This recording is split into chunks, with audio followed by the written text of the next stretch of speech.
네, 안녕하세요. 김동환입니다. 오늘 제가 발표할 발제의 주제는 AI 시대 미디어 환경입니다. 저는 이제 연세대학교 커뮤니케이션 대학원에서 이제 가르치고 있고요. 제가 공부했던 것들, 박사 때 연구했던 거, 그리고 지금 하고 있는 연구들은 컴퓨테이셔널 저널리즘에 관한 연구였고, 이제 방금 설명 많이 들으셨지만 그 중에서도 특히 알고리즘이 기사를 생성하는 이제 기술을 만들어내고 그에 따른 효과, 그리고 사람들의 인식 변화 같은 것들을 연구하는 로봇 저널리즘 연구를 수행을 하고 있습니다. 그래서 제가 2015년도쯤에 이제 연구를 처음 시작했던 것 같은데요. 그때 만들었던 이제 최초의 기사라고, 지금은 저걸 기사라고 볼 수 있을지 잘 모르겠지만 기사라고 볼 수 있는 게 이제 왼쪽에 보이는 화면인 거고요. 최근에 이제 KBO의 2군 그 뉴스를 만드는 퓨처리스트 리그의 이제 봇 사업에서 만들어내는 기사가 이제 오른쪽입니다. 그래서 뭐 길이도 많이 발전을 했고 안에 그래프 같은 것들도 들어가고 이제 양적으로도 많이 발전을 해왔고요. 여러 가지 시도를 많이 했었어요. 그래서 사회인 야구 같은 것들 이제 어, 그 누구도 기사로 만들어 주지 않는 그렇지만 그리고 많이 읽진 않지만 뭐 가족들이나 뭐 친구들이나 혹은 자기 자신이 내가 오늘 포수를 봤는데 뭐 그 이제 이루 도루 저지를 2번이나 했다 뭐 이런 얘기들 어디 가서 하고 싶지만 그 자기 자랑 같아서 잘 못하고 있을 때 기사가 이렇게 만들어주면 되게 이 기사 한번 보고 얘기하자 이렇게 얘기할 수 있겠죠. 그래서 뭐 그런 류의 사회인 야구 기사 같이 아무도 관심이 없지만 관심이 있는 사람들은 굉장히 재밌어하는 기사도 한번 만들어 보고 대통령 선거와 같이 모두가 관심을 가지고 있는 기사를 스트레이트로 적는 이제 그런 데이터를 가지고 만들어 보는 이제 그런 연구들도 했었고요. 네. 그래서 이제 그런 연구들을 여러 가지로 수행하면서 이제 여러 또 미디어에서 과연 알고리즘이 그 로봇이 뉴스를 만든다는 건 어떤 의미일까를 가지고 이제 연구를 또 기사를 많이 작성하셨었는데 그래서 퀴즈 같은 것도 해보고요. 과연 이렇게 문제를 던져주고 이 기사를 사람이 쓴 걸까요? 그 로봇이 쓴 걸까요? 물어봤을 때 정답률이 사실 50% 근처라는 거는 한 반 정도는 맞고 반 정도는 틀린다는 거죠. 그만큼 인간인지 로봇인지 구분하기 힘든 기사들이 나오기 시작했다는 얘기였고요. 이제 그런 기사들이 많아지기 시작하면서 또 재밌는 또 변화들이 많이 이어지게 됐었습니다. 그래서 이제 언론 재단에서도 이제 그 이 기사를 로봇이 만든 것인데 어떻게 생각하느냐, 혹은 기자가 작성한 기사인데 어떻게 생각하느냐, 혹은 기자가 만든 기사를 로봇이 만든 거라고 한번 줘보기도 하고 로봇이 만든 건 또 인간이 이제 만든 거라고 줘보기도 하는 이제 역으로 주는 것도 해보면서 이제 기사에 대한 평가를 해보면 반복적으로 나타나는 것들이 이제 로봇이 만드는 기사가 굉장히 신뢰도가 높은 편으로 나와요. 사실 이거는 전 세계적으로 비슷한 추세인 것 같은데 인간에 대한 불신이라던가 뭐 인간이 어떤 지속적으로 잘못해 왔던 것들에 대한 어떤 경각심 같은 것들이 좀 있는 건지 실제로도 있다고 좀 나오기는 하고요. 그래서 로봇에 대한 신뢰도가 좀 높은 편인 건데 로봇도 똑같은 실수를 할 수 있고 로봇을 만드는 것도 사람이라는 거를 가정했을 때 그런 우려는 사실 굉장히 단편적인 우려인 건데 여전히 그런 현상이 나타나고 있다는 거죠. 그래서 그런 부분들에서 사실 이제 인포데믹한 관점에서도 알고리즘과 인간이 어떻게 협업을 할 수 있는가, 알고리즘에 대한 인식을 어떻게 우리가 개선시켜야 하는 것인가에 대해서 논의를 좀 해볼 수 있지 않을까 싶고요. 몇 가지만 더 소개시켜 드리면 그래서 이제 단신 기사 만드는 거 해보다가 이제 그 로봇이 기사를 만들 수 있는데 우리가 이제 기사를 만들기 시작하면 어떤 기사를 좀 더 해볼 수 있을까? 그냥 스트레이트 단신 기사 같은 거 말고 로봇이니까 할 수 있는 것들. 그 이제 매스를 상대로 이제 기자 한 명이 매스를 상대로 만드는 기사 말고 알고리즘 하나가 그 매스에 있는 사람들 한 명 한 명을 위한 기사를 만들어 줄 수도 있지 않을까? 뭐 이런 관점에서 또 여러 가지 테스트를 해 봤었고요. 그래서 뭐 저희가 이제 동영상으로 뉴스를 만드는 작업도 한번 해봤었고요. 스토리텔링을 하는데 이제 음성도 입히고 여러 가지 사진들도 찾아서 붙이고 밑에 텍스트도 자동으로 만들어주고 하는 식으로 그래프도 만들어내서 이제 뉴스를 만들었을 때 사람들이 이제 어떻게 반응하는가 그리고 또 뭐 이런 것들을 줬을 때 이거 로봇이 만든 건데 어떤 것 같아요? 라는 식으로 아직까지는 혹은 이제 그 이 연구를 했던 그 시기까지는 인간과 사람이 좀 대결하는 구도를 많이 봤었죠. 왜냐하면 이제 로봇이라는 게 혹은 알고리즘이라는 기술이 인간의 영역에 이제 들어오기 시작한 게 얼마 안 됐으니까 과연 잘 받아들여질 수 있는가, 인식은 어떠한가 이런 것들이 이제 가장 선결적으로 연구가 되어야 되는 분야라고 생각을 했었고요. 조금 더 벗어나서 뭐 지방선거 같이 뭐 굉장히 많은 종류의 선거가 일어나고 선거 유형도 많고 후보자도 많고 뭐 그런 경우에서 사람들이 이제 자기가 원하는 뉴스만 보고 싶을 때는 어떻게 할 것인가 뭐 이런 관점에서도 이제 한번 찾아보기도 했었고요. 그래서 카드 뉴스 형태로 자기가 원하는 옵션들을 골라서 이제 뉴스를 보고 싶어요라고 그 시스템에 이제 입력을 하면 시스템이 알아서 카드 뉴스로 몇 장을 넘겨가면서 자기가 관심을 가지고 있는 후보나 지역이나 보는 이제 그런 카드 뉴스도 한번 실험을 해봤고요. 그리고 동영상은 제가 좀 빠르게 스킵을 하고 있습니다. 그 스크린샷으로도 가져왔기 때문에 동영상을 스킵하고 이 스크린샷으로 보여드리면 뭐 어떤 야구 이벤트, 이거는 야구 경기였는데요. 야구 경기에서 어떤 그 시점들, 그 이제 1이닝부터 9이닝까지 시점들 중에 자기가 원하는 시점을 직접 고르거나 아니면 원하는 선수들의 그런 데이터 같은 것들을 고르거나 하면 이 시스템이 자동으로 스토리를 만들어서 그 논조까지 바꿔서 만들어줄 수 있는 이제 그런 개인화된 시스템이 있으면 사람들이 어떻게 반응할까 이런 연구도 한번 해봤었는데 되게 재밌게도 기계가 만드는 것들은 신뢰할 만할 수 있지만 잘 읽히지 않기도 하고 인간만큼 좀 재미는 없죠. 이렇게 위트도 없고 그렇지만 이렇게 만드는 기사, 스토리텔링으로 만들고 논조도 바꿔주는 기사는 굉장히 퍼스널하고 인터레스팅하고 읽기에 즐겁다라는 평가를 받아서 기존의 로봇 뉴스가 가지고 있는 한계를 어느 정도는 극복하기도 했었고 또 다른 관점에서 인간과 다른 방향으로 로봇 기사가 진화할 수 있는 어떤 가능성을 보지 않았나 그렇게 평가를 할 수 있을 것 같고요.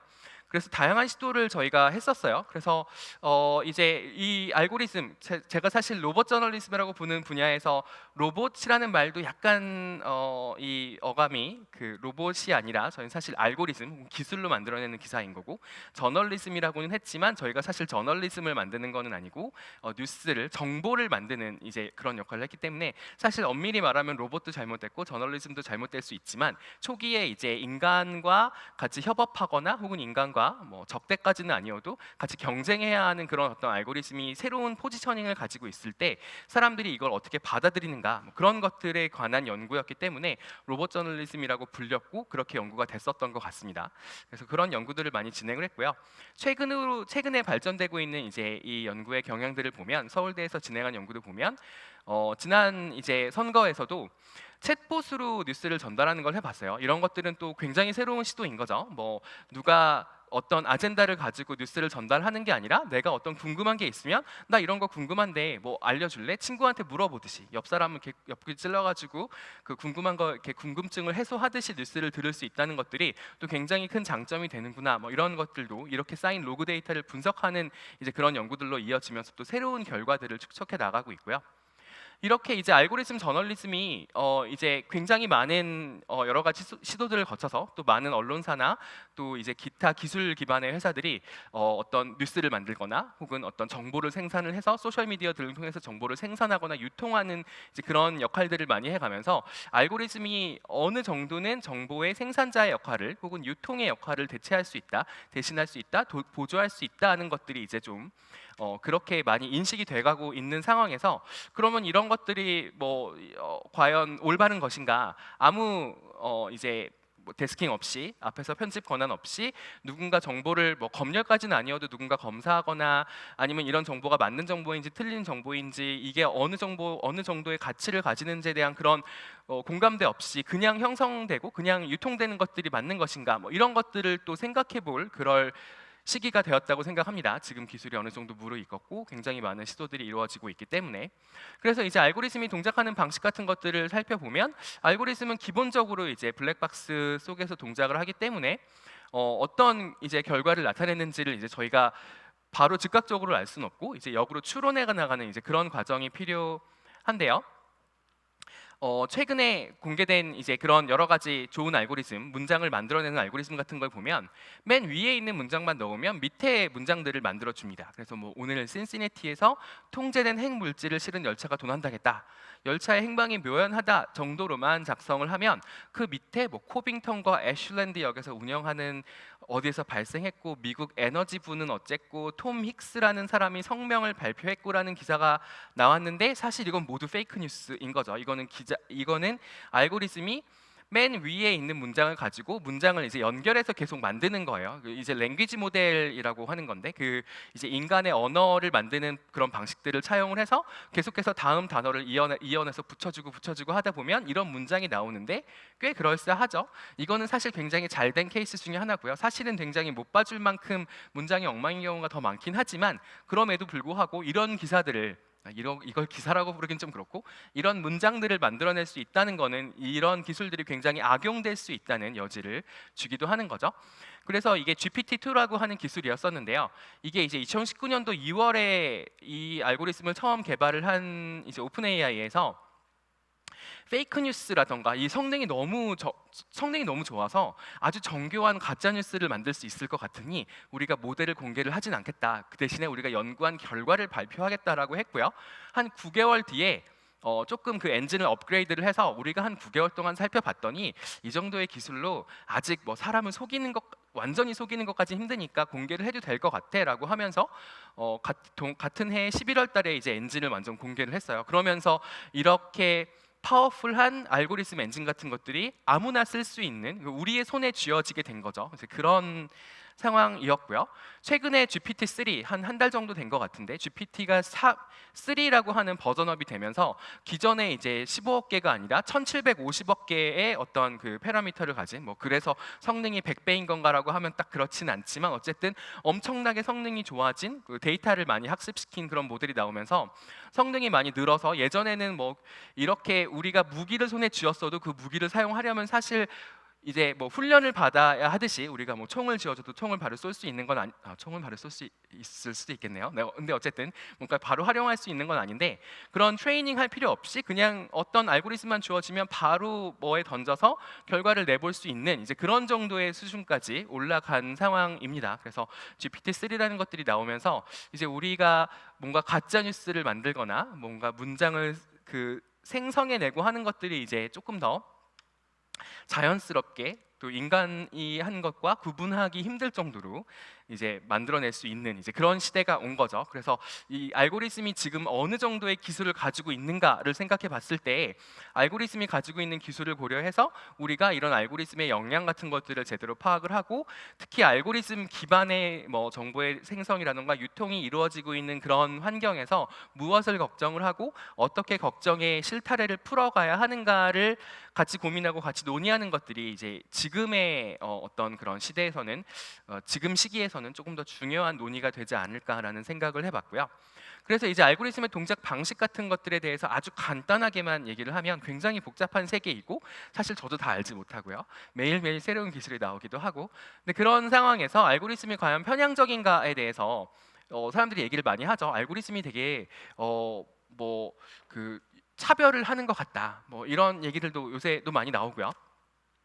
근데 이제 그런 관점을 생각해 보면 사실 알고리즘이 차별을 하는 게 아니라 알고리즘을 만든 사람의 편향된 시선, 편협한 시각이 들어가 있는 거죠. 그래서 알고리즘은 설계자의 의도를 반영을 하고 있기 때문에 알고리즘이 설사 편향되게 보인다고 하면 그거는 알고리즘을 만든 사람이 그런 관점에서 알고리즘이 동작하도록 만들었기 때문이다라고 해석할 수 있을 것 같은데요. 이제 구글의 유튜브를 놓고 보면 이제 유튜브가 뭐 정보를 소구하는 채널로서 요새 인기가 높아지면서 유튜브에 대한 관심이 계속해서 높아지고 있죠. 그래서 유튜브의 어떤 알고리즘을 정확하게 공개된 바가 없기 때문에 완전하게 공개된 바가 없기 때문에 역으로 유튜브가 이런 알고리즘을 가지고 있을 것이라는 거를 이제 역으로 분석해 가면서 낸 그런 연구들이 많이 있는데 그 중에 하나가 이제 그 알고리즘으로 본 유튜브의 미디어 지향이라는 연구가 있었는데요. 여기서 보면 뭐 유튜브 추천 알고리즘에 영향을 미치는, 그러니까 내 타임라인으로 추천되는 내 추천 리스트에 뜨는 영상들은 뭐 시청수, 그 전체적인 시청수나 평균 시청 시간, 세션의 시작 시간이라던가 뭐 세션의 어떤 그 길이, 그리고 종료 시간, 업로드 빈도, 채널의 업로드 빈도 같은 것들이 다 영향을 미친다라고 했는데 저도 이렇게 유튜브를 여러 개를 보죠. 그래서 저는 이제 제가 뭐 마블 영화 같은 거 이렇게 말을 해도 되나요? 네. 뭐 그 M사의 영화 좋아하니까 이제 M사의 영화 같은 거 이제 보고요. 그리고 뭐 저희 아이들 또 이제 유튜브 보여줘야 하니까 아이들 것도 제 유튜브 그 계정으로 이렇게 보여주고요. 제가 요새 공부하는 것도 있으니까 이제 공부하는 것도 이제 유튜브로 공부를 하고 그리고 보다가 제 추천 리스트를 보니까 이제 그런 것들이 막 섞여져 있는데 뭐 이제 머라이어 캐리라고 하는 어떤 가수의 그 노래가 또 제 타임라인에 있는 거죠. 그래서 이건 뭐지? 이러고 봤더니 제가 예전에 한번 졸려서 밤에 그 성량이 좋은 가수들의 음악을 몇 개 검색해 본 적이 있는데 그 검색을 기억을 하고 추천을 해주는데 그것도 몇 개월 전이었던 거죠. 그래서 뭔가 그 유튜브의 알고리즘에 대한 것들을 완전하게 파악하긴 힘들지만 이 6개의 왼쪽에 보이는 이런 요인들 외에도 뭔가 사람이 직접 관심을 가지고 키워드로 직접 검색을 해봤던 것들은 조금 더 웨이트를 높게 주긴 하겠구나, 조금 더 우선순위를 주고 너 이런 것도 보고 싶지, 이런 식으로 계속해서 컨텐츠를 몰아주겠구나라고 하는 것들을 좀 알 수 있었죠. 그래서 이렇게 유튜브 알고리즘이 동작을 하는 건 사실 유튜브의 입장에서 보면 굉장히 당연한 거죠. 유튜브는 어떻게든 사람들을 더 그 플랫폼 안에 몰아넣고 나가지 않고 계속해서 유튜브 안에서 콘텐츠를 보고 광고를 보고 하는 이제 그런 모델을, 비즈니스 모델을 만들고 있기 때문에 유튜브의 입장에서 보면은 이렇게 알고리즘이 동작하는 것들이 굉장히 정상적인 거고요. 그렇기 때문에 유튜브를 통해서 뭐 정치 뉴스를 소비한다, 뭐 보수 쪽 뉴스, 진보 쪽 뉴스를 소비한다라고 하면은 뭐 보수나 진보가 서로 다른 진영의 뭐 영상들에 대해서 뭐 유튜브는 너무 편협하게, 혹은 유튜브가 뭐 저런 쪽에 반대쪽의 어떤 그 지형에 있는 사람들만 좀 더 잘 우대해 주는 거 아닌가, 도와주는 거 아닌가라고 하는 것들은 사실상 유튜브가 사람들을 좀 더 많이 가두기 위해서 사용하고 있는 여러 가지 알고리즘에 축적된 어떤 활동의 결과인 거지, 유튜브가 어떤 의도를 가지고 하는 건 아닐 수 있다는 거죠. 뭐 그럴 수도 있고 아닐 수도 있지만 이제 그런 어떤 알고리즘의 지형 같은 것들을 좀 더 이해해야 할 필요가 있지 않을까, 그런 생각에서 준비했던 슬라이드고요. 네, 뭐 그렇게 해서 이제 필터 버블에 대한 문제 같은 것들이 나오면서 뭐 알고리즘이 편향되게 뭐 사람들을 정보, 어떤 그 보수나 진보나 어떤 자기가 갖고 있는 어떤 정보의 영역들이 있으면 거기에 가둬서 이제 가둬놓고 그런 쪽에 그런 기사들만 보여준다, 정보들만 보여준다, 뭐 이런 이제 그 필터 버블, 뭐 편향성에 대한 그 문제들이 있는데, 생각해 보면 저도 처음에 연구를 했을 때 그런 그 문제가 있었더라고요. 저희가 이제 그 야구 기사를 만들었었는데, 제가 이제 박사 연구를 하던 그 시기에 그 기사가 만들어진 걸 놓고 봤을 때 저는 잘 인지를 하지 못했는데 나중에 들었어요. 나중에 어떤 기자분이 저한테 오셔서 야구 기사를 쓰는데 왜 타자 얘기밖에 없죠? 라고 하시는 거죠. 투수가 원래 사실 야구는 투수 노름이라고 하잖아요. 그래서 투수가 되게 중요하다고 얘기를 많이 하는데 타자 얘기밖에 없어서 저한테 물어보신 거죠. 왜 타자 얘기밖에 없나요? 물어봤는데 저는 그 생각을 못 하고 있다가 그러네요라고 하고 봤더니 제가 가지고 있는 그 야구의 그 하나하나 공을 던져서 그걸 누가 치고 지금 주루생에 누가 나가 있고 하는 것들이 전부 다 데이터로 있거든요.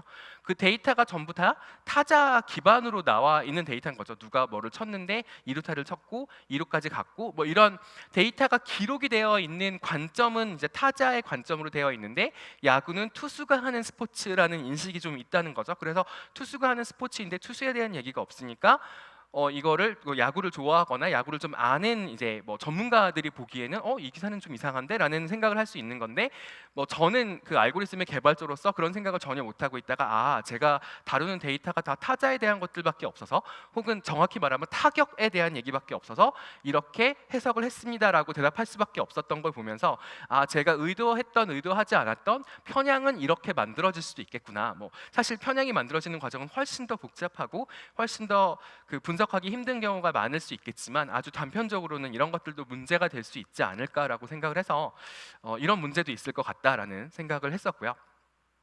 그래서 이제 우리가 무엇을 해야 되는 것인가에 대해서 간단하게 생각을 해보면, 우리가 알고리즘이 어딘가에서 사용되고 있다는 것을 아는 것만으로도 그 이제 사용 형태가 바뀐다는 그런 연구들이 많이 나오고 있어요. 페이스북에서도 타임라인에 보이는 소식들이 내가 친구를 맺고 있는 모든 친구들의 소식을 다 보여주는 게 아니라 일부 친구들의 소식들만 페이스북에 알아서 몇 개만 선택적으로 골라서 보여주고 있다는 것을 사람들이 안다면, 사람들이 그 타임라인에 있는 게 친구들의 모든 소식이라고 믿지 않고 타임라인을 일일이 방문해가면서 친구들의 소식을 소비한다라고 하는 연구도 있었고요. 비슷한 연구들이 많이 나오면서 알고리즘이 어떻게 동작하는지를 사람들이 정확하게 인식한다면 그 알고리즘의 동작 방식을 벗어나서 혹은 자기가 원하는 관점에서 어떤 그런 플랫폼도 사용할 수 있구나라는 것들을 조금씩 알게 되는 것 같고요. 기술적으로도 이제 explainable AI라고 하는 이제 그런 연구들이 있는데요. 설명 가능한 인공지능 연구들인 건데, 뭐 예를 들어서 이제 저희 동료 교수님이 소개시켜준 그 이제 프로젝트에서 그 영감을 얻어서 이제 만든 슬라이드이고요. 그래서 그 보통 보면은 이제 머신러닝 같은 걸로 개와 고양이의 사진을 구분하는 그런 연구들이 많이 있었는데 실제로 굉장히 많은 수의 고양이와 개의 사진들을 학습을 해서 봤더니 개와 고양이를 구분하는 어떤 그런 알고리즘의 로직 같은 것들이 극명하게 드러나는 그런 구간들이 몇 개 있는 거죠. 그래서 예를 들어서 고양이의 경우에는 주로 실내에만 있기 때문에 실내에서의 사진들, 그 오브젝트 자체만을 가지고 이제 머신러닝 알고리즘이 이건 고양이야라고 디텍트를 할 수 있는데, 개는 밖에 풀밭에서 뛰어놀고 있는 사진이 많기 때문에 초록색이 들어가면 조금 더 개라고 판단을 한다거나, 아니면 조금 더 그 큰 모델을 사용해서 보면 개는 보통 이제 혓바닥이 보이게 사진을 찍히는 경우가 많기 때문에 혓바닥이 보이면 개, 그리고 이제 오른쪽 귀가 보이면 고양이, 뭐 이런 식으로 그렇게 어떤 그 이제 그 피처들이 조금 더 부각되느냐에 따라서 오브젝트를 우리가 그 판단을 할 때에 좀 더 정확성을 높일 수 있다는 거죠. 뭐 이런 알고리즘의 속성들을 활용한다면 우리가 일부러 고양이 사진을 모을 때는 입을 벌리고 있는 사진들을 그 배제하는 방식으로 정확도를 높일 수 있는 거죠. 이런 방식들을 사용한다면 알고리즘이 동작하는 그 토대 위에서 우리가 조금 더 정확한 알고리즘, 혹은 조금 더 뭐 편향이 제거된 데이터를 사용한 알고리즘 같은 것들을 만드는 그런 일들도 가능하지 않을까라고 생각을 하고요. 그래서 정리해서 얘기를 하면 이제 뉴스가 만들어지는 방식과 뉴스를 접하는 경로가 다변화되고 있는 거는 지금 현재 벌어지고 있는 사실인 거고요. 그래서 그런 다양한 기술들이 있을 때 우리가 그런 다양한 기술을 어떻게 사용할 수 있을 것인가, 무엇이 문제인가, 무엇을 어떻게 하면 더 좋아질 수 있을 것인가에 대한 것들을 본격적으로 논의할 필요가 있을 거라고 생각을 하고요.